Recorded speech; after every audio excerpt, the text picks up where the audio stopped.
Kisur jeng ruai ha kalenti beneng.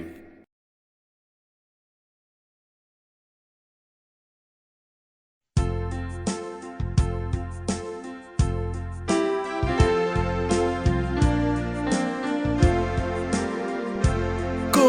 blei nong thao ya ca jing shai về ba la thao ca smi ban shai đắng lung ha ca per tây ba dum da ca jing shai thêm mai nong thao ca step ka mit ka smi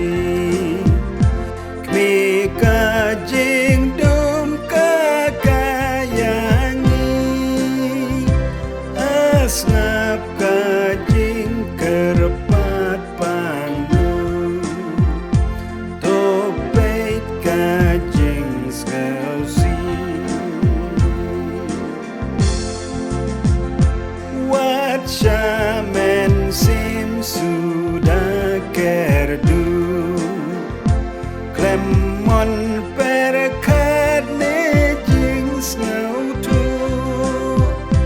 kan ngata ka jin riam ka po jing im jing blai bendu ai ngin yo kiu sha jin khang bleng nghìn tít nghìn cho bay nong jing bleng kuch parana po badaki ho